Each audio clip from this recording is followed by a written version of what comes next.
उपस्थित हैं। इसमें कुछ समझ नहीं आ रहा भाई आपकी आवाज आ रही है? अपने अपने काम बंद करिए, सब बंधु बहनों की आवाज आ रही है? अपने काम बंद करिए। आप यहाँ वर्ग में आए हैं, अपने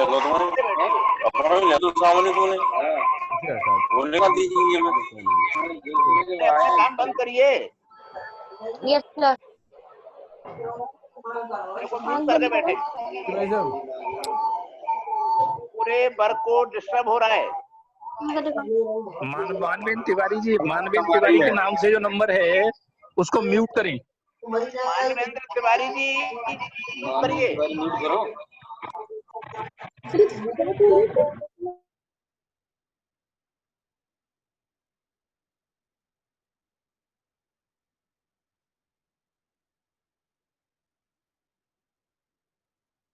अजय जी भाई साहब, आप अपना अनम्यूट कर लीजिए, मैंने बाकी सबको म्यूट कर दिया।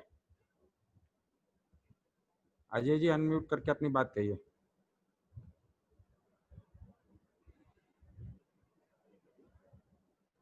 हमारे जिस प्रकार की आपदा का जिक्र श्री कृष्णकांत जी ने किया है, वो शुरू होते ही हमने इस प्रकार के प्रशिक्षण वर्ग शुरू कर दिए थे और हमने हमारे सभी विद्यालयों ने ऑनलाइन टीचिंग भी शुरू कर दी थी। हालांकि हम लोग इसमें पारंगत नहीं हैं, हम लोग तो मोबाइल रखने और रखाने को और मना करते हैं, लेकिन जैसा देश वैसा वेश, जैसी परिस्थिति वैसा कार्य हमने शुरू किया। लेकिन अब तक कोई कंपटीशन नहीं था।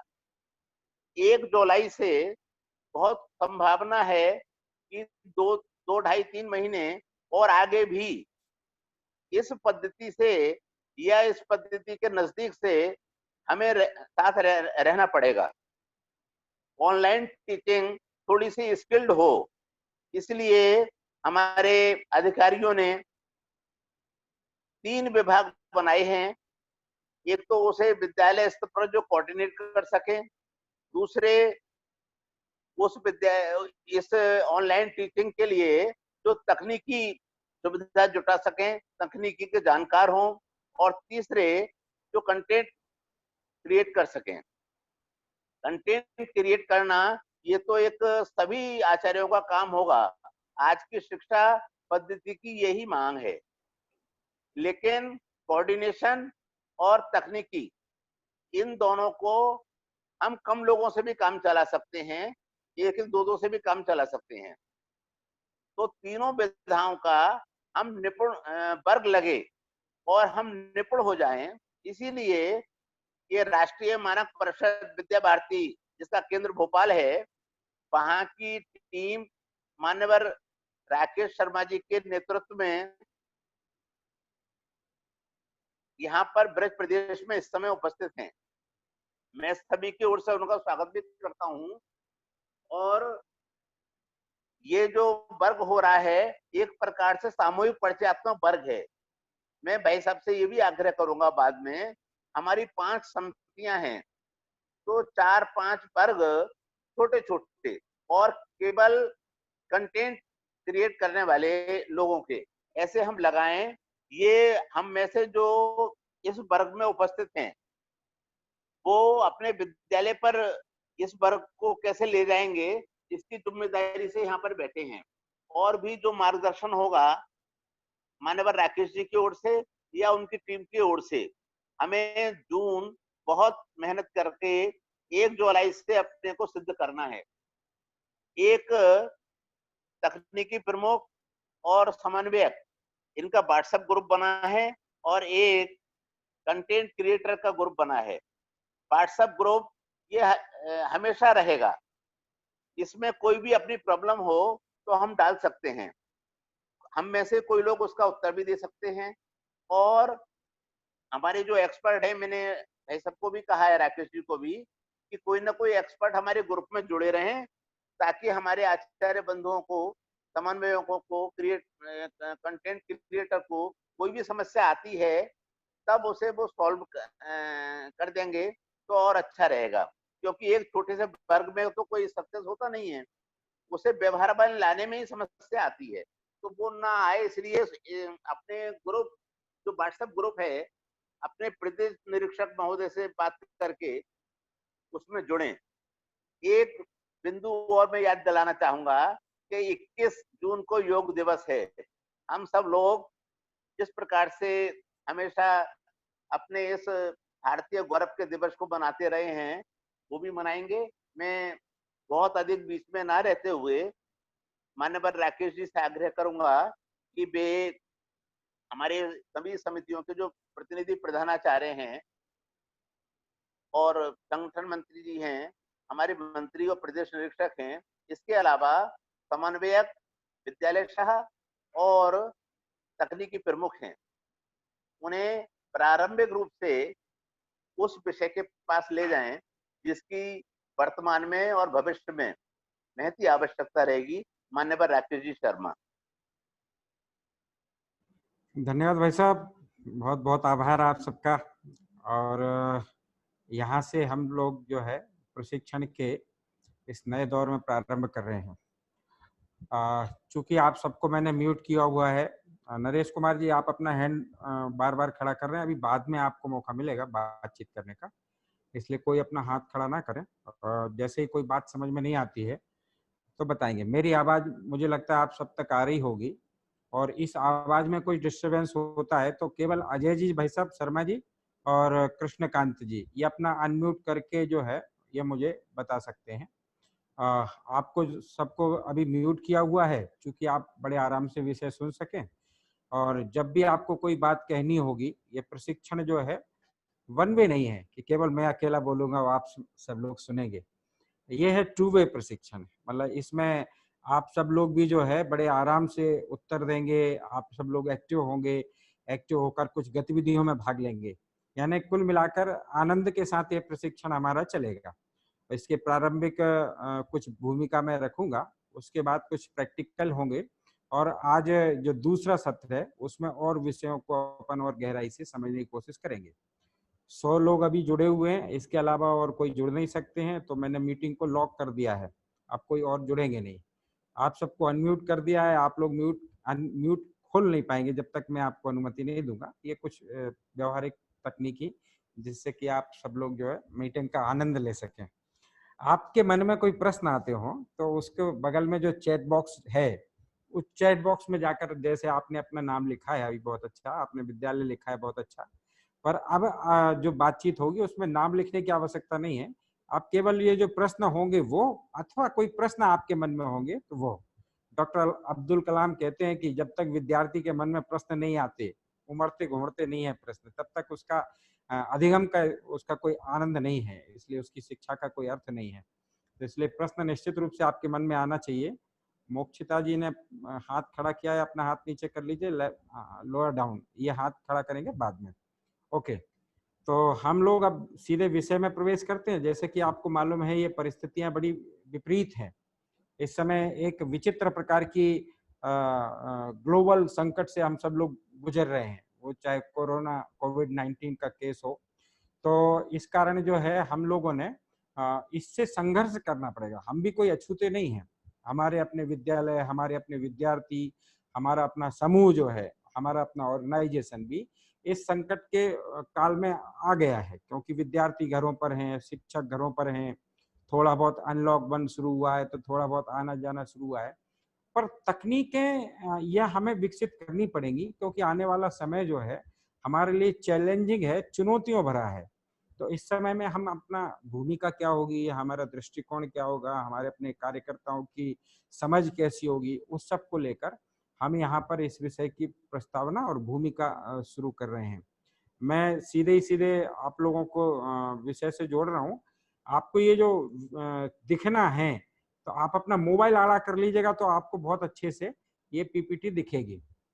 आप अपना मोबाइल आड़ा कर लीजिए। ओके, और सीधे सीधे मैं विषय से यहाँ जोड़ रहा हूँ कि चूंकि यहाँ पर समन्वयक हैं, पूर्णकालिक हैं, प्रधानाचार्य हैं, इसलिए अब हमारे इस बदली हुई परिस्थिति में हमारे अपने विद्यालयों का स्वरूप क्या होगा, उसको हमें ध्यान में रखकर कुछ चीजें हमने आगे बढ़ानी पड़ेंगी।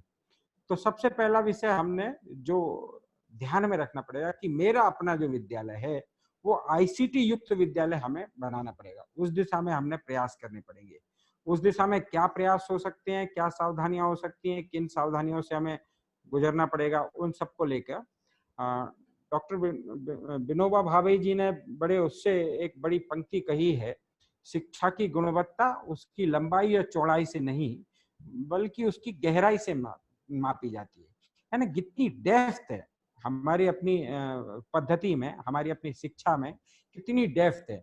तो इसलिए जब चूंकि इस परिस्थितियों में भी हमारे अपने कार्यकर्ताओं की सोच कैसी है, कितनी गहराई से विचार करते हैं, तो इस बात को जो है हम सब लोगों ने ध्यान रखना पड़ेगा।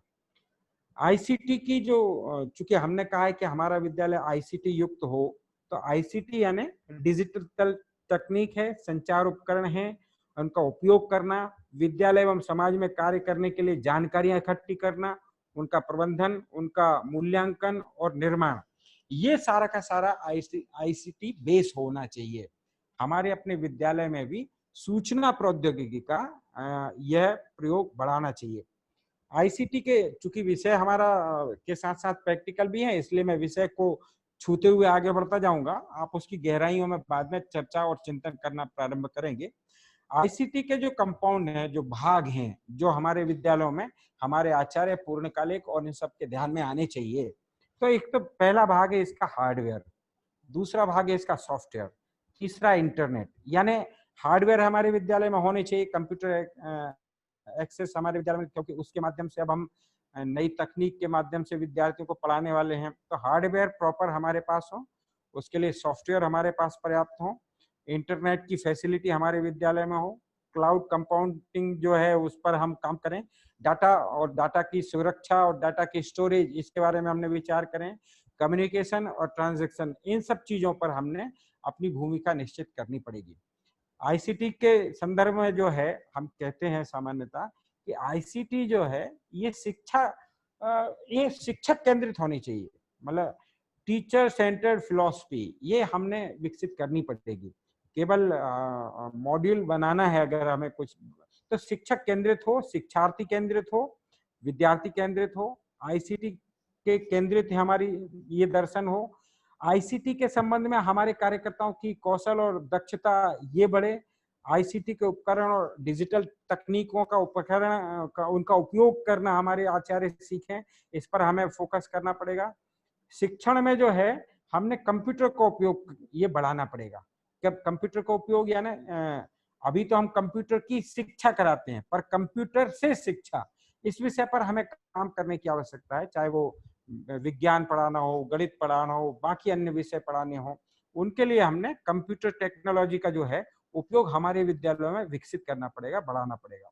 वेब आधारित शिक्षण और अधिगम लर्निंग, इसको जो है हमने ये विकसित करना पड़ेगा कि हमारी वेबसाइट और इत्यादि पर शोध परक जो है शिक्षण ये बढ़ाना पड़ेगा। दृश्य प्रतिनिधित्व, विजुअल रिप्रेजेंटेटिव, ये हमें बढ़ाना पड़ेगा।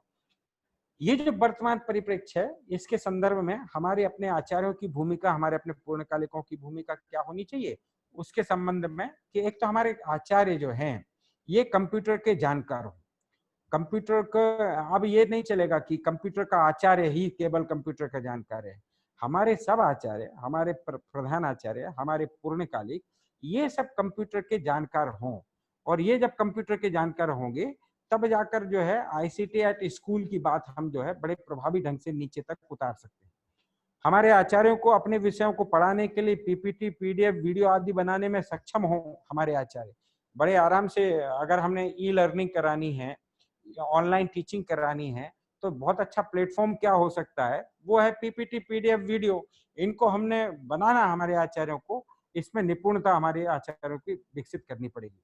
आईसीटी स्कूल के माध्यम से वीडियो बनाने के जो प्रशिक्षण है वो विद्यालय स्तर पर हो, उसके लिए छोटे छोटे उपकरण हैं, उसको भी हमारे विद्यालय में हम कम संसाधन में अधिक काम करने में सक्षम, यानी संसाधन नहीं भी होंगे, छोटे छोटे विद्यालय हैं, पर इस उसमें भी हमारे जो आचार्य हैं उसको ऐसी दृष्टि कि आपके अपने हाथ में जो टूल्स है, मोबाइल है, उसको ही आप अपना हथियार बना लीजिए। तो इस प्रकार से कम संसाधनों में जो है अधिक काम करने में हम सक्षम होंगे।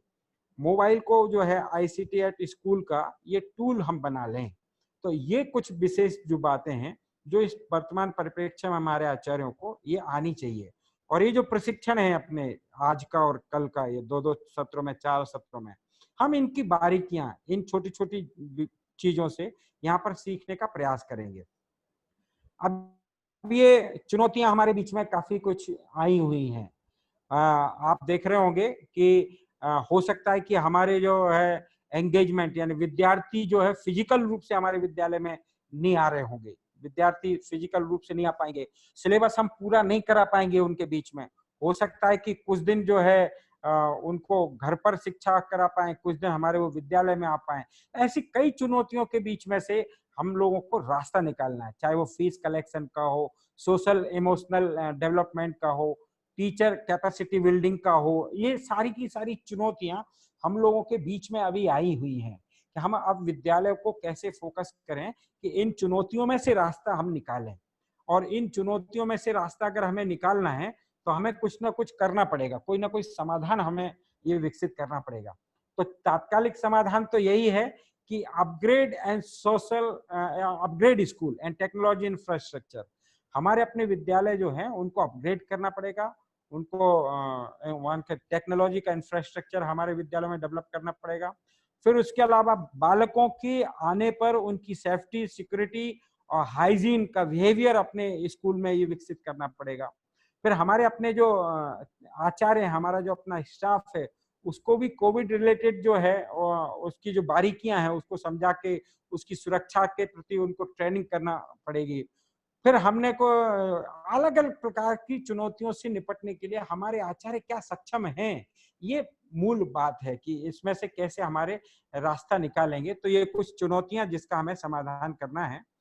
कुछ शासन मैनेजमेंट लेवल पर भी हमें कुछ चुनौतियों का सामना करना पड़ेगा। तो वो आप लोगों के सामने की एक तो फाइनेंशियल प्रॉब्लम हमारे विद्यालयों में आ सकती है, ह्यूमन रिसोर्सेज की प्रॉब्लम आ सकती है, टेक्नोलॉजी की प्रॉब्लम आ सकती है, पेरेंट्स स्टूडेंट सेटिस्फेक्शन की जो प्रॉब्लम आ सकती है। इनमें से हमें कुछ ना कुछ रास्ता ये निकाल के आगे बढ़ना पड़ेगा। इन चुनौतियों में से हमें कोई ना कोई रास्ता निकालना पड़ेगा। अगर हमें रास्ता निकालना है तो हमें अपने आप में कोई ना कोई परिवर्तन लाना पड़ेगा। हमारे अपना चाहे वो विद्यालय के सेटअप में हो, हमारे अपनी तकनीक में हो, हमारे आचार्यों में हो, हमारे मैनेजमेंट में हो, तो वो परिवर्तन जो है, परिवर्तन ही हमें इस संघर्ष के समय में स्थापित कर पाएंगे। हमारे अभिभावकों को लगेगा कि इस समय भी हमारे जो विद्यार्थियों के बीच में विद्या भारती संगठन डट के खड़ा हुआ है, हमारे अपने जो विद्यालय हैं वो डट के खड़े हुए हैं। तो इसके कारण हमने कुछ ना कुछ अपने उसमें परिवर्तन लाना पड़ेगा। तो स्टूडेंट लेवल पर जो है कुछ परिवर्तन हमें लाने पड़ेंगे कि हाइब्रिड लर्निंग मॉडल हमने बनाना पड़ेगा। फ्लिप क्लासरूम, यानी बच्चे कुछ क्लासरूम में अगर नहीं आ पाएंगे फिजिकल फॉर्मेट में तो हमें उनके बीच में कुछ ई लर्निंग के कंटेंट डालने पड़ेंगे। ऑनलाइन एंड पर्सनलाइज असेसमेंट हमें बढ़ाने पड़ेंगे। उसके बाद स्टूडेंट की जो है ड्राइविंग एजुकेशन, वो खुद होकर स्वयं स्फूर्त जो है शिक्षा अध्ययन कर सकें। ऐसी कुछ जो बातें हैं बेसिक रूप से विद्यार्थियों के बीच में वो हमें बढ़ानी पड़ेंगी। आचार्यों के बीच में कुछ परिवर्तन लाने की आवश्यकता पड़ेगी। तो हमने कुछ चीजें जो 1-to-1 मॉनिटरिंग है, कस्टमाइज है, तो इन सब चीजों के ऊपर हमारे आचार्यों की दृष्टि कैसी है, आचार्य कैसा सोचते हैं, उस विषय में हमने आचार्यों की क्षमता पर भी हमने कुछ ना कुछ काम करने की आवश्यकता है। अभिभावकों को भी हमने इस संबंध में बदलना पड़ेगा। अभिभावकों की भी दृष्टि हमने विकसित करनी पड़ेगी कि अगर विद्यार्थी घर पर है तो अभिभावकों का बिहेवियर कैसा होगा उसके साथ में। विद्यार्थी घर पर रहकर शिक्षा कर रहा है तो कैसे हमने जो है हमारे अभिभावक उसको में सक्षम बने। तो इस प्रकार से जो है हमें इस दिशा में भी ये बात आगे बढ़ानी पड़ेगी। दूसरा, हमारा जो भविष्य का स्कूल होगा वो किस प्रकार का होगा। तो वास्तव में आपको शायद छोटे छोटे अक्षर दिख रहे होंगे, पर ये पूरी पीपीटी में आपके पास में डालने वाला हूँ क्योंकि बहुत कम समय में बहुत सारी बातें अपनी होने वाली हैं। इसलिए ये जो आने वाला जो भविष्य का जो हमारा स्कूल है वो इस प्रकार से होगा कि ऑनलाइन क्लासेस पर हमें फोकस करना पड़ेगा, थर्ड पार्टी ऑनलाइन कंटेंट पर फोकस करना पड़ेगा, 1-to-1 monitoring and learning method पर हम काम करना पड़ेगा, ऑनलाइन कैरिकुलम क्लासेस हमें बढ़ानी पड़ेंगी। हो सकता है फिजिकल खेल वगैरह इत्यादि ना हो तो हमें उन सब सारी चीजों में भी हमारे चीजें, ऑनलाइन फीस कलेक्शन, ये सारी चीजें जो है हमें संघर्ष के लिए प्रेरित कर रही हैं कि इसमें से हम कैसे रास्ता निकालें।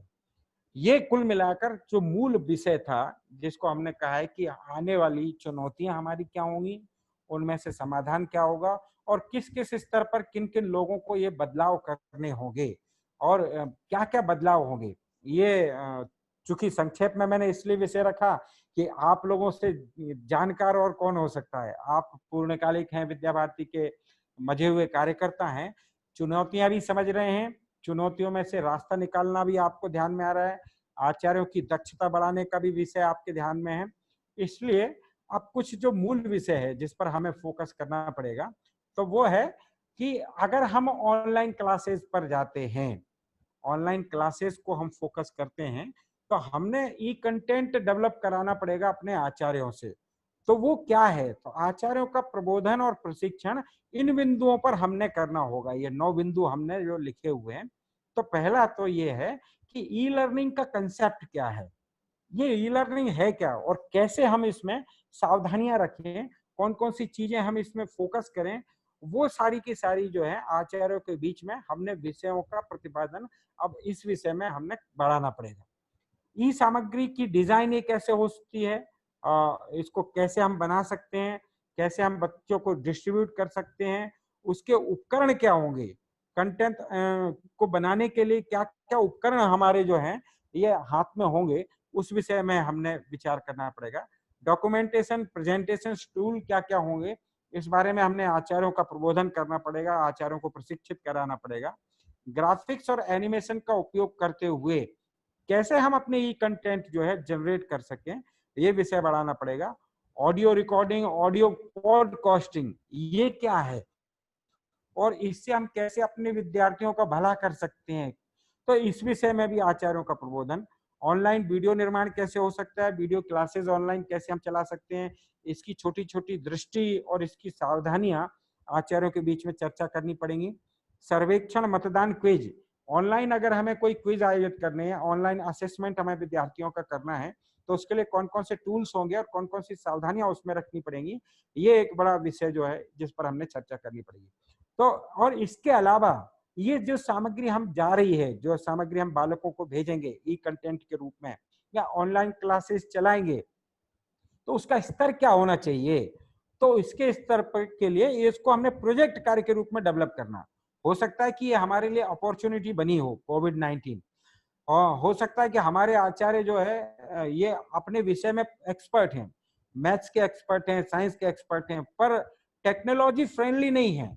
तो हमने इसको अपॉर्चुनिटी बना लेना इस पूरे काल को, कि हम कैसे जो है अपने आचार्यों को आईटी फ्रेंडली बनाते हुए सामग्री बना सकें। तो इसलिए ये कोई तात्कालिक विषय है और कोविड के खत्म होते से ये खत्म कर देंगे, ऐसा नहीं है। हमारे आचार्य इस विषय में एक्सपर्ट बनते जाएं, इसलिए इसको प्रोजेक्ट कार्य के रूप में हमने विकसित करना पड़ेगा कि ई सामग्री जो है लगातार ये विकसित होती जाए और इसको लगातार इस पर प्रांत स्तर पर एक टीम बन जाए जो इसका निगरानी रखे और निगरानी के बाद उसके डिस्ट्रीब्यूशन की व्यवस्था करे। वास्तव में ई कंटेंट मूल रूप से है क्या, ऑनलाइन टीचिंग में ई कंटेंट की जो भूमिका है और कौन कौन से फॉर्मेट हैं, तो विशेष रूप से हमारे सामने डिजिटल सामग्री उपकरणों के उपयोग से शिक्षण और सीखने में सुधार करवा सके वो ई कंटेंट, और शैक्षिक अवसरों में वृद्धि करवा के विद्यार्थियों को इसका लाभ पहुंचा सके। ई कंटेंट की बेस गाइडलाइन यही है। कुल मिलाकर हमारे केंद्र बिंदु में बालक है, इसलिए बालक का जो विकास है, बालक का विकास ये मूल है, तो उसका अधिगम ये मूल है। इसलिए ई कंटेंट को डिजाइन करते समय इस बात को हमने फोकस करना पड़ेगा। ई सामग्री का विकास का अर्थ है ई सामग्री के स्टैंडर्ड्स यानी मानक, इनको समझना, शिक्षण और सीखने के लिए डिजिटल संसाधनों के माध्यम से डिजाइनिंग और इसका विकास है। वास्तव में ई कंटेंट जो है इन फॉर्मेट में हमारे सामने उपलब्ध होता है आज पूरे सभी प्रकार से। एक तो पीपीटी, बड़े आराम से हमारे अपने जो विषय हैं उन विषयों को सारगर्भित तरीके से उसका प्रेजेंटेशन बनाकर उसको हमने विद्यार्थियों को भेजना, तो पीपीटी के रूप में हम एक ई कंटेंट होता है जिसको हम बड़े अच्छे से डिजाइन करेंगे, फोटोग्राफ्स लगाएंगे, विषय की प्रस्तुति हम करेंगे, तो इसमें हमारे आचार्य पारंगत हो। तो पहला है पीपीटी। दूसरा पीडीएफ, कोई रनिंग कंटेंट हमने कोई बनाया है, वर्ड में बनाया है या एक्सेल में बनाया, इत्यादि जो प्लेटफॉर्म है उस पर हमने बनाकर उसको पीडीएफ फॉर्मेट में, पुस्तक फॉर्मेट में बालकों को भेजा है कि वो अपने घर पर बैठकर उसकी अध्ययन कर सकें। तो दूसरा ई कंटेंट का बड़ा स्रोत जो है वो है पीडीएफ। तीसरा है और जो बड़ा चर्चित माध्यम है वो है वीडियो। वीडियो भी एक तो ऑनलाइन वीडियो होते हैं जो ऑनलाइन क्लासेस के माध्यम से हमारे कई विद्यालयों में आचार्यों ने शुरू की हैं ऑनलाइन क्लासेस, बढ़िया अच्छी बात है। तो एक वो प्लेटफॉर्म है और एक होता है ऑफलाइन वीडियो। हमने वीडियो बना के रख लिए और जब उसका टर्न आया उसको हमने उसको भेज दिया अपने बच्चों को, अपने भैया बहनों को। तो एक वीडियो इसका माध्यम है। तीसरा चौथा है इसमें ऑडियो। कुछ भाषा के जो विषय हैं, चाहे वो अंग्रेजी हो, संस्कृत हो, हिंदी हो, इत्यादि में ऑडियो क्लिप जो है ये बड़ी कारगर होती हैं। तो ऑडियो और ऑडियो पॉडकास्टिंग इसके माध्यम से भी जो है हम अपने बालकों तक मटेरियल ये पहुंचा सकते हैं। तो इसका प्रशिक्षण भी हमारे आचार्यों को, ये 4 चीजें जो है ये तो आचार्यों को बनानी है, सीधी सीधी आचार्य बनाएंगे इसको। आचार्य बनाने के बाद ये बालकों को ये भेजेंगे। और एक जो है क्विज और प्रश्नोत्तरी, यानी जो 4 चीजें हमने भेजी हैं, पीपीटी, पीडीएफ, वीडियो, ऑडियो, इसके माध्यम से बालकों ने कितना अध्ययन किया है, उनने कितना उसको ग्रहण किया है उस विषय को, इसलिए उनकी जो उनका मूल्यांकन ये करते रहना चाहिए। तो वो है क्विज और प्रश्नोत्तरी इसके माध्यम से। तो ऑनलाइन हम ये कैसे ले सकेंगे, तो उसके लिए उसका प्रशिक्षण और उसमें बच्चों की सहभागिता। फिर आखिरी जो ई लर्निंग में काम आ सकता है वो है प्रोजेक्ट कार्य और प्रैक्टिकल कार्य। हमने छोटे छोटे माध्यमों से बालकों के बीच में कोई प्रोजेक्ट भेजे कि चलिए आज आपको व्हाट्सएप पर इंफॉर्मेशन भेजिए कि आज एक कोई अच्छी कहानी सुनाकर 3 मिनट के लिए आप भेजिए, आज कोई आप एक फोटोग्राफ से ये हाथों से डिजाइन कर कर भेजिए। ऐसे कहीं ना कहीं कल्पकता के साथ हमने बालकों को एंगेज रखने के लिए कोई ना कोई युक्तियां हमने लगानी पड़ेंगी और उन युक्तियों के माध्यम से विद्यार्थी का जो है अधिगम स्तर जो है ये बढ़ाना पड़ेगा, या कुछ प्रैक्टिकल उनके बीच में कराने पड़ेगी। जो कुछ लोग ई पाठशाला से जुड़े हैं, विद्या भारती ई पाठशाला से, वो जानते होंगे कि ये ई पाठशाला में प्रतिदिन इन सारी चीजों का उपयोग होता है। पीपीटी हम भेजते हैं, वीडियो हम भेजते हैं, ऑडियो भेजते हैं। इसके अलावा रोज रात को 8 बजे क्विज होती है, कुछ प्रैक्टिकल कार्य होते हैं कि लेसन प्लान बनाइए आचार्यों के लिए, क्या या कहानी सुनाकर भेजिए। तो ये कुल मिलाकर शिक्षा जो है अगर वर्चुअल माध्यम से हम करा रहे हैं तो उसमें भी बालक जो है आनंद आए, उसको मतलब बोर ना हो, उसको आनंद आने लग जाए, इसका हमने ध्यान में रखना पड़ेगा। इसलिए बनाते समय कुछ बेसिक जो बातें हैं वो हमने ध्यान में रखनी पड़ेगी कि ई सामग्री अगर हम बना रहे हैं, हमारे आचार्य उसकी डिजाइन करने लग जाए। अब हमने क्योंकि प्रांत स्तर पर एक मिशन के रूप में अगर हम लेंगे तो अधिकांश आचार्य इस दिशा में आगे बढ़ेंगे। इसलिए ई सामग्री बनाते समय कुछ बेसिक चीजें हमें ध्यान में रखनी पड़ेंगी। क्योंकि बालक हमारे सामने नहीं है, फिजिकल रूप से नहीं है। बालक सामने होता है तो आचार्य ब्लैक बोर्ड पर जो है पढ़ाएंगे और समझते जाएंगे कि किस बालक ने कितना ग्रहण किया, किसने कितना नहीं किया। तो इसलिए हमने ये इस बात का ध्यान रखना पड़ेगा कि ये कंटेंट अगर बना रहे हैं तो सामग्री सरल हो, बालक को बड़े आराम से उसके माध्यम से समझ आ सके, पीपीटी को देखकर, पीडीएफ को देखकर वो पता कर सके कि हमारे आचार्य जी इस विषय को ये समझाना चाह रहे हैं। इसलिए सामग्री सरल हो। दूसरा सहज हो, ऐसा ना हो कि हम बहुत ज्यादा टेम्पलेट और बहुत ज्यादा थीम और बहुत ज्यादा रंग बिरंगी कर दें तो उसमें अधिगम कम हो रहा है और बाकी सारी चीजें ज्यादा दिख रही हैं। तो इसलिए बहुत ज्यादा सहजता लगना चाहिए। शैक्षिक सामग्री जा रही है इसलिए सरल हो, सहज हो, रुचिकर हो। बालक को जो है उस सामग्री को देखने के बाद उसकी रुचि जागे। आज हमारे शिक्षक ने ये सामग्री भेजी, कल क्या भेजेंगे, ये रुचि जगनी चाहिए उसको। उसके साथ रुचि जगने के लिए हमने उस प्रकार से सामग्री का डिजाइन करना है। केवल कंटेंट करना तो फोटोग्राफ्स के माध्यम से, ग्राफिक्स के माध्यम से हमारे विषय को जो है बालकों के बीच में आना चाहिए। बोधगम्य हो, बोध कराने वाली हो। पूरा विषय अगर हमने रुचिकर बना दिया पर जो पढ़ाना चाह रहे थे वो तो बालक को समझ में ही नहीं आया, तो ऐसा ना हो। इसलिए हमने ये ध्यान रखना कि हमारी सामग्री बालकों की रुचि जगाने के साथ साथ बोध कराने वाली भी हो। इस कारण जो हम पढ़ाना चाहते थे इस सामग्री के बाद बालक को वो समझ में आ गई, आनंददायक हो, बालक को मजा आना चाहिए उस सामग्री को पढ़ने के बाद।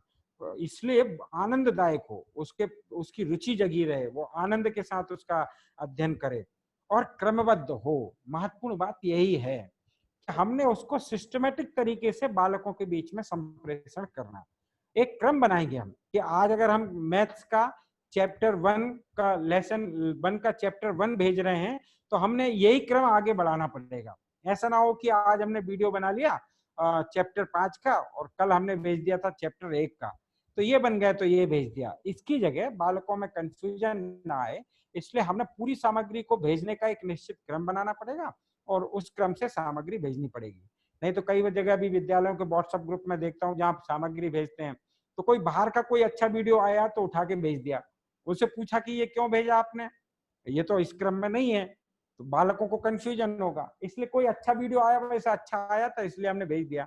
ये नहीं करे, बालकों के मन स्थिति को समझिए उनके, इसलिए क्रम उसका निश्चित करेंगे, उसके हिसाब से हम सामग्री भेजेंगे। ये ई कंटेंट में कुछ सावधानियां जो हमने रखनी पड़ेंगी। दूसरा, आचार्यों से जब कहा कि ये ई कंटेंट बनाइए तो कई आचार्यों की ये जो समस्या रहती है कैसा हम पे संसाधन नहीं है, इसलिए जब ये कह रहे हैं बात कि आचार्य सक्षम हो, आचार्य जो है हर प्रकार से इस प्रकार की सामग्री बना सके, ऑनलाइन टीचिंग के लिए वो तत्पर हो, पीपीटी पीडीएफ वीडियो ऑडियो ये बनाने में वो सक्षम हो। तो आचार्य ये कहे कि अगर हम पे संसाधन नहीं है तो ये बड़ी दुख की बात है। इसलिए अभी जो प्रशिक्षण है हमारा, आज भी हम कुछ प्रैक्टिकल करेंगे, तो इस प्रशिक्षण में हमने ये ध्यान रखना पड़ेगा कि मोबाइल जो अपने हाथ में है आचार्य के, उसको ही हमने टूल बना लेना, उसको हथियार बना लेना। और ये बड़े आराम से हो सकता है, बड़े आराम से हो सकता है। यानी अगर लैपटॉप नहीं है, डेस्कटॉप नहीं है तो भी काम चलेगा।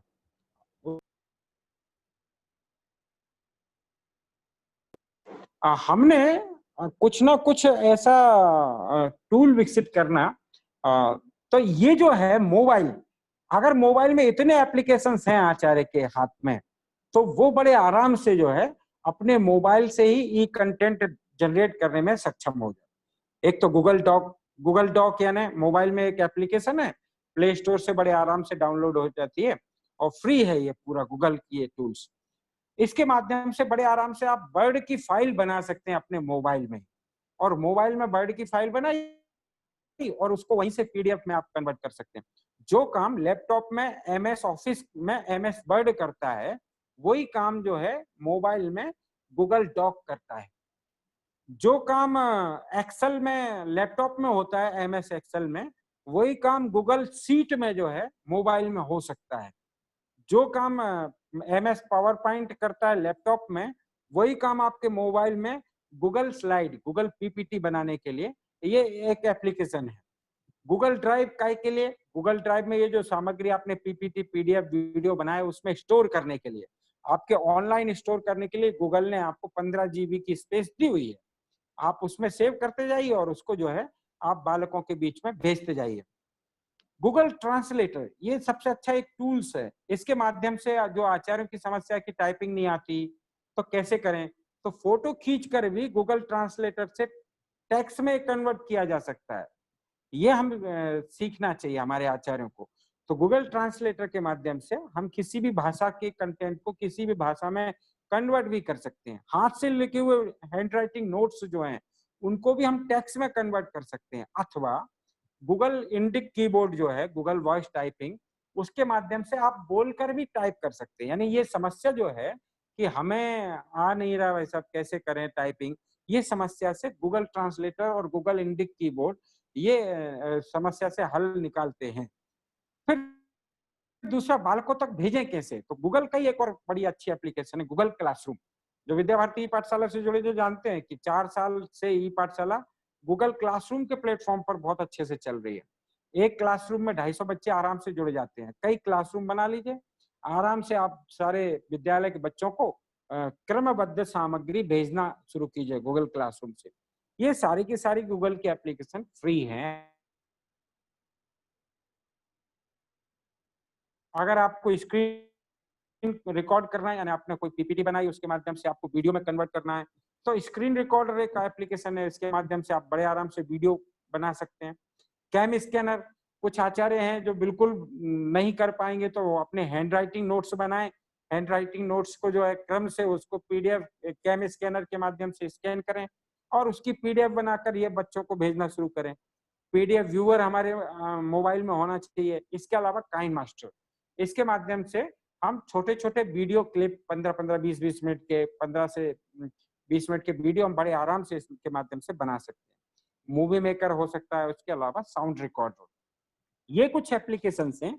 अगर आचार्य के पास में हुई तो वो ऑनलाइन टीचिंग में सक्षम हो जाएगा, और इसका अभ्यास हम जो आज और कल में ये करेंगे इन छोटे छोटे एप्लीकेशंस का। इसके अलावा सामग्री को स्टोर करना, सामग्री का वितरण करना, और सामग्री के वितरण के बाद बच्चों का मूल्यांकन करना। इसके लिए 3 एप्लीकेशंस हमारे हाथ में हैं।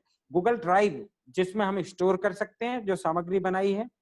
गूगल क्लासरूम, इसके माध्यम से हम बच्चों को वितरित कर सकते हैं सामग्री जो बनाई है, और जो सामग्री वितरित की है उसके माध्यम से बच्चों ने कितना सीखा है उनका आकलन करना है।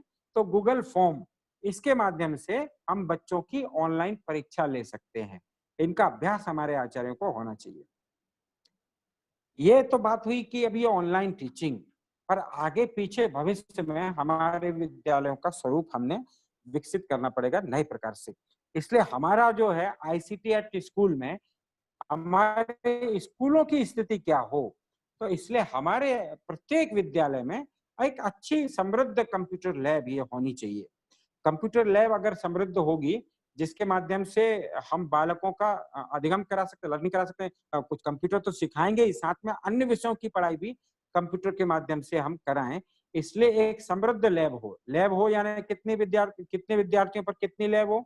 तो सामान्यतः जो कहा है कि 500 विद्यार्थी अगर विद्यालय में हैं, तो 500 विद्यार्थी के मान से 20 कंप्यूटर की एक लैब होनी चाहिए, और जैसे 500 से ऊपर विद्यार्थी हुए तो 2 लैब होनी चाहिए, जिससे एक एक लैब में 20-20 कंप्यूटर हैं, तो प्रत्येक विद्यार्थी को सप्ताह में 3 कालांश ये लैब में जाने के लिए मिल जाएंगे।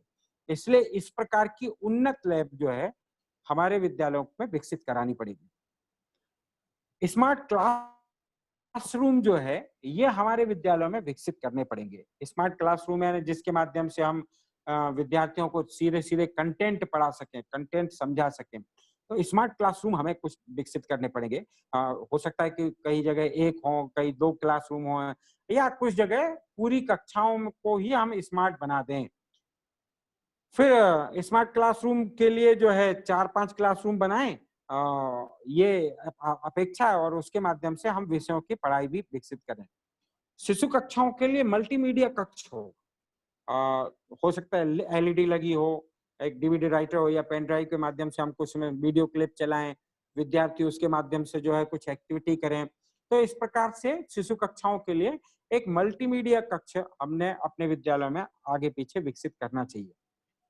प्राथमिक कक्षा जो है, प्राथमिक कक्षा ने कक्षा 5 तक, इसकी पढ़ाई जो है ये भी स्मार्ट कराने के लिए कंप्यूटर की शिक्षा के साथ साथ प्रेरक वीडियो और इनके माध्यम से भी हम बालकों में संस्कार ये दे सकते हैं।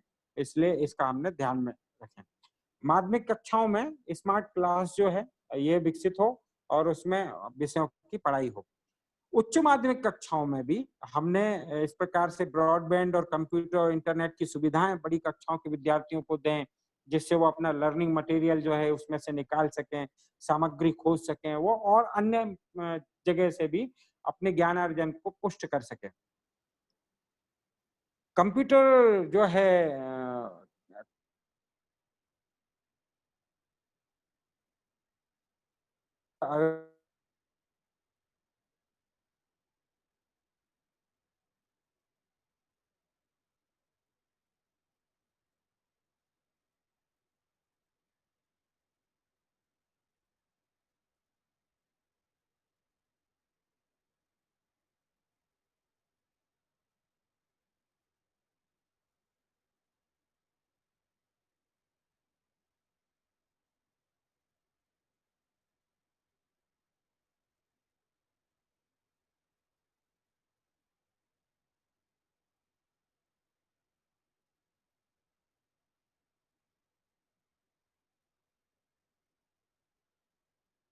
इसके माध्यम से वो कक्षा कक्ष में जो है स्मार्ट क्लास में उस वीडियो का उपयोग कर सकें।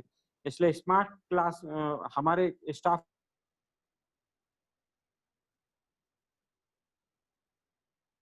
के बीच में, और प्रत्येक आचार्य को जो है कंप्यूटर की पड़ेगा। प्राचार्य भी जो है फ्रेंडली हो, ऐसा नहीं चलेगा कि अब भाई साहब हमारी उम्र हो गई, अब क्या सीखेंगे, आयु भी हो गई, ये नहीं है। हम सब लोग भी कंप्यूटर की उसमें फ्रेंडली होंगे, कंप्यूटर की बारीकियों को सीखेंगे, क्योंकि आचार्यों का प्रबोधन करना है, आचार्यों से बातचीत करनी है, तो हमें ये सब चीजें आनी चाहिए। इसलिए कंप्यूटर इंटरनेट प्राचार्य के कक्ष में भी हो और उनकी टेबल पर भी हो, अलग अलग क्लासरूम हो। क्लासरूम भी अच्छे हो, ऐसा ना हो कि स्टोर किया हुआ है कमरे में, जो कहीं नहीं रख सकते सामग्री, वो उठा के क्लास हमने कंप्यूटर लैब में रख दी। ऐसा मत कीजिए। कंप्यूटर लैब बहुत सुंदर हो, आकर्षक हो, अभिभावकों पर भी उसका प्रभाव पड़ता हो। इसलिए कंप्यूटर लैब में डंपिंग सेंटर मत बनाइए उसको, कि कोई कंप्यूटर खराब हो गया तो उसका भंडार और कचरा घर बना लिया। उसको सुंदर बनाइए, उसके बारे में अवेयर होइए। अलग अलग प्रकार की 2 मॉडल हमने आपके सामने बताए कि किस प्रकार से कंप्यूटर लैब हमारी होनी चाहिए। कंप्यूटर क्लासरूम को सजाने के लिए अलग अलग चार्ट भी हम बना सकें। ये सब बात इसलिए कर रहे हैं कि स्कूल एट आईसीटी की जब बात कर रहे हैं, तो ये सारी बारीकियां हम लोगों के ध्यान में आनी चाहिए। स्कूल एट आईसीटी क्या है, उसकी बारीकियां क्या है। कंप्यूटर शिक्षा का पाठ्यक्रम हो, कंप्यूटर के माध्यम से पढ़ाना है तो उसका एक निश्चित पाठ्यक्रम हो। ये सारी चीजों को भी हमने ये विकसित करना पड़ी। तो ये बहुत बढ़िया, धन्यवाद आप सभी का। ये विषय जो है हमने यहाँ पर पूरा किया, और फिर से हम जूम में आ गए। कुल मिलाकर इस विषय को बहुत संक्षेप में देखिए, आज तो गाड़ी दौड़ गई, बहुत तेज गाड़ी दौड़ी, और आपसे कहा था कि चैट बॉक्स में अपने प्रश्न लिख दीजिए।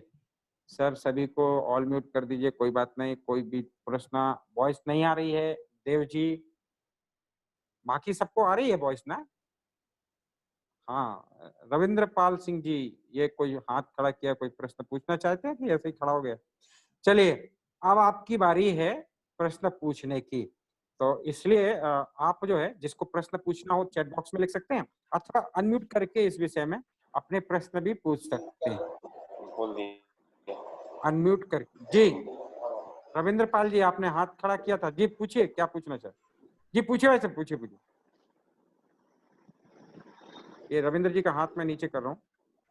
ओके, हेलो जी जी जी, पूछिए जी भाई साहब। हाँ, मेरी आवाज आ रही है सर? आ रही बिल्कुल। नरेंद्र जी, ये माउस का हटा के आराम से कंफर्टेबल बोलिए ना। जी हरिशंकर मनेंद्र जी, मनेंद्र तिवारी जी बोलिए। जैसे अभी आपने बताया कि ये सारी इनके लिए दोबारा से कोई प्रशिक्षण होगा क्या? होगा भाई साहब, ये जब तक सारी आप चीजों में दक्षता प्राप्त करने के लिए टीचर्स के लिए ये चीजें कैसे बनाई जाएंगी? बिल्कुल प्रशिक्षण होगा, और ये क्रम लगातार जारी रहेगा। हरिशंकर जी भाई साहब को तो ये कहा है हमने कि जब तक कि ब्रज प्रांत के सभी कार्यकर्ता इन सब चीजों में दक्ष नहीं होंगे, तब तक ये क्रम लगातार जारी रहेगा। अजय जी भाई साहब भी बता रहे थे कि छोटे छोटे ग्रुप में हम सब आपकी आवाज सीखेंगे। आवाज नहीं आ रही है? आवाज नहीं आ रही है? आवाज आ रही है। ओके, ठीक है भाई साहब। तो ठीक, जिनको भी बोलना है भाई साहब ने कहा वो थोड़ा ब्रीफ में बोलेंगे तो और लोगों को मौका मिलेगा। मनेंद्र जी का अब म्यूट कर लीजिए सर, मनेंद्र जी अपने को। यस सर, ठीक है। तो कुल मिलाकर चलिए, अब कुछ प्रैक्टिकल मैं कर रहा हूँ जी। एक प्रश्न आया है, किसका है ये? एक प्रश्न है Pramod Kumar ji. Sir, a major problem is internet connection to communication with the student. बिल्कुल ठीक कहा प्रमोद जी आपने कि मेजर प्रॉब्लम है, पर इस प्रॉब्लम में से ही रास्ता निकालना पड़ेगा कि हमें अपने विद्यार्थियों को भी फ्रेंडली बनाना पड़ेगा इंटरनेट के, और हमारे अभिभावकों का भी प्रबोधन उस प्रकार का करना पड़ेगा, और विद्यालय में तो ये सारी चीजें हमने विकसित करनी पड़ेगी। प्रॉब्लम में से रास्ता निकालना पड़ेगा। ठीक कहा आपने। और कोई प्रश्न? चलिए देखिए, पीयूष सोनी जी हाथ खड़ा किया, पूछिए। सर मेरा सवाल है, जैसे हम आपने टीचर्स को तो ये जो ट्रेनिंग है वो दे दी, लेकिन कुछ कुछ पेरेंट्स होते हैं, उनको भी जरूरत होती है कि हम जो कंटेंट या क्रिएट किया है या जैसे भी क्लासरूम में हम जो करना चाहते हैं, तो उनको भी एक ट्रेनिंग सेशन हम ऐसा कर सकते हैं बिल्कुल कि हाँ बिल्कुल ठीक कहा आपने ठीक कहा, एकदम ठीक कहा आपने। और आप ये जो सारी चीजें हमने जो बताई हैं, इन चीजों को अपने आचार्यों के साथ और अपने अभिभावकों के साथ शेयर कीजिए। ये पीपीटी मैं आपको पहुंचाने ही वाला हूँ। इस पीपीटी के माध्यम से अपने आचार्यों का प्रबोधन कीजिए और आचार्यों को इस दिशा में विकसित कीजिए। बहुत बढ़िया पीयूष जी, धन्यवाद। एक प्रश्न और आया है, एक प्रश्न। जी जी मैं डॉक्टर सूर्य प्रकाश अलीगढ़ से। जी जी डॉक्टर साहब, मेरा ये निवेदन है कि इंटरनेट कनेक्शन तो प्रॉब्लम है ही है, लेकिन साथ में जैसे बड़ी कक्षाएं होती हैं, उनका कंटेंट काफी बड़ा होता है, उनकी वीडियो को कैसे समराइज किया जाए, ये विषय जरा क्लियर करिएगा। जैसे मान लीजिए हमने ऑप्टिक्स पे हम कोई चैप्टर छोटा सा लेके चल रहे हैं, तो वो वीडियो जो भी 40-45 मिनट की होती है, तो क्या होता है उसकी एमबी जो होती है बहुत बड़ी हो जाती है। चलो कंप्रेस भी कर लिया मैंने एप्लीकेशन लगा करके, फिर भी उसमें क्या है वो इतनी बड़ी हो जाती है कि बच्चा फिर वो डाउनलोड करने में हिचकिचाता है, क्योंकि आजकल सबके पास 1.5 GB डाटा होती है। तो ऑनलाइन क्लास तो ठीक है, चलो चल रही है, लेकिन ऑफलाइन जाने पे हमें छोटी क्लिप ही बनाना ही होगा या कोई और तरीका हो सकता है, ये हमें समझाइएगा। ठीक है वैसे अपन ने जो देश भर के आचार्यों को प्रशिक्षण दिया है और देश भर से आचार्यों के जो वीडियो बन कर आ रहे हैं, तो ये जो बड़ी कक्षाओं के जो टॉपिक हैं ये बड़े बड़े होते हैं, और उसको हमने सबको ये कहा है कि 15 से 20 मिनट का वीडियो बनना चाहिए, क्योंकि इससे अधिक का वीडियो होगा तो बालकों के लिए वो अरुचिकर होगा, बालकों को उसमें मजा नहीं आएगा। इसलिए हमने अगर उसको रुचिकर बनाना है तो हमने कम से कम ये बात ध्यान में रखनी पड़ेगी कि वो 15 से 20 मिनट का हो। इसलिए पार्ट 1, पार्ट 2, पार्ट 3 करके 45 मिनट को डिवाइड कर लें, और 45 मिनट को डिवाइड करने 15 से 15 मिनट के 45 मिनट के 3 वीडियो उसके बनाएं, पार्ट 1, पार्ट 2, पार्ट 3। तो विद्यार्थी को बड़े आराम से वो विषय समझ में आएगा। और इसमें एक और बात यह है कि गागर में सागर समाने जैसी बात ऑनलाइन टीचिंग में ज्यादा होती है। डॉक्टर साहब ठीक है? मोहित गुप्ता जी हाथ खड़ा किया, क्या पूछना चाह रहे हैं? नमस्ते सर। नमस्ते सर, मैं मोहित गुप्ता परमेश्वरी देवी धाम का वृंदावन से। सर इस समय हम लोगों ने ऑनलाइन क्लासेस ली और व्हाट्सएप के माध्यम से हमने वर्क भेजा। इसके बाद जूम की हमें जानकारी मिली, जूम के द्वारा हमने ऑनलाइन क्लासेस ली। और आज के समय में देखते हुए आपने भी बहुत अच्छा टॉपिक रखा है और हम लोगों को भी ऑनलाइन टीचिंग में जुड़ना पड़ेगा। और सबसे बड़े ऑनलाइन टीचिंग में जुड़ने के लिए अगर ज़रूरत है तो कनेक्टिविटी की ज़रूरत है, जैसे हम जूम का यूज़ कर रहे हैं। और आज के समय आप ये बताइए कि हम किस और अन्य माध्यम से गार्जियंस को जोड़ने के लिए कहें, क्योंकि जूम के लिए ये बहुत समय पॉइंट आए कि ये चाइनीज़ है, इसको बंद करिए, किसी दूसरे को यूज़ कीजिए। तो हमें जूम के अलावा कोई दूसरा ऐप ऐसा नहीं मिला जिसमें बच्चे को बहुत बढ़िया तरीके से हम कंटेंट रख सकें, समझा सकें, और गार्जियंस को समझाना बहुत मुश्किल हो रहा था इस जूम के संबंध में। और अन्य हमें और उपाय बताइए। बात ठीक कहा आपने मोहित जी। इसके लिए जूम के विकल्प के रूप में गूगल मीट बहुत अच्छा है, 250 विद्यार्थी एक साथ जुड़ सकते हैं। सेंटर उसमें बहुत अच्छा है, उसमें स्क्रीन शेयर कर सकते हैं। गूगल क्लासरूम सबसे अच्छा प्लेटफॉर्म है जिसके माध्यम से आप ये करा सकते हैं। गूगल मीट भी जो है उसके साथ टाई अप है, स्काइप के माध्यम से आप ले सकते हैं, वाइबएक्स के माध्यम से आप ले सकते हैं। ऐसे कई जो है ऑनलाइन टीचिंग के एप्लीकेशंस हैं। इसके बारे में अपन अगले सेशन में और विस्तार से चर्चा करने वाले हैं। ठीक है। जी जी, क्योंकि अपन इसका वीडियो का एक सत्र अलग से लेने वाले हैं। ठीक है। एक और आया, जितनी चीजें आपने बताई कि अध्यापकों के लिए उनका विद्यालय स्तर पर प्रशिक्षण होगा, मनेंद्र तिवारी जी कह रहे हैं। बिल्कुल होगा जी, आप सीखिए और आप कराइए। श्रुति पाठक जी लगी माइक्रोसॉफ्ट टीम भी है, बहुत बढ़िया। गूगल टीम के मीट के साथ साथ माइक्रोसॉफ्ट टीम भी है, उसके कुछ कमजोरियां हैं पर ठीक है। निर्मल सिंह जी लिख रहे हैं, सभी आचार्यों को कंप्यूटर प्रशिक्षण केंद्र के साथ व्यवस्था हो जाए। बिल्कुल हो जाएगी भाई साहब। श्रुति पाठक जी लिख रहे हैं, best on in Google classroom. बिल्कुल श्रुति जी, एकदम गूगल क्लासरूम बहुत अच्छी है। शशांक तिवारी जी लिख रहे हैं, Zoom is not Chinese app, it is the headquarter in San Jose. बिल्कुल शशांक शंकर जी, चाइनीज ऐप नहीं है पर मालिक उसका चाइना का है और उसका जो डाटा सेंटर चाइना में है। बिल्कुल सही कहा है आपने। चाइनी मूल का अमेरिकी निवासी उसका मालिक है। कुछ सावधानियां हमने रखना पड़ेंगी चूंकि जनता ये कह रही है। रूरल एरिया में नेटवर्क प्रॉब्लम है, अतुल कुमार जी लिख रहे हैं, बिल्कुल ठीक कहा आपने। नेटवर्क प्रॉब्लम है, रास्ता निकालना पड़ेगा। पवस गोस्वामी जी लिख रहे हैं ऑनलाइन टेस्ट के लिए कोई सॉफ्टवेयर बताइए। बिल्कुल भाई साहब, ऑनलाइन टेस्ट के लिए गूगल फॉर्म सबसे अच्छा है और बाकी और प्रशिक्षण में आपको बताएंगे। श्रुति पाठक जी गूगल फॉर्म लिख रही हैं। अरे श्रुति जी, तो आप इस विषय को हमारे साथ और ले लीजिएगा। ठीक कहा आपने, धन्यवाद भाई साहब, आप सभी का धन्यवाद। एक और प्रश्न, एक प्रश्न और आया है। कौन सा आया? ये बीच बीच में अपनी आवाज चालू कर लेते हैं। ये सपना जी, हमने आपको अनम्यूट। ये ध्रुव नहीं, मैं क्या को डॉक्टर साहब, ये ध्रुव बंसल की जो आईडी आ रही है उनको थोड़ा रिमूव कर देंगे तो ठीक रहेगा। ये घर की बातें कर रहे हैं। ध्रुव बंसल जी जो ये घर की, इन्हें मीटिंग की जानकारी भी नहीं है, धोखे से ऑन हो गए।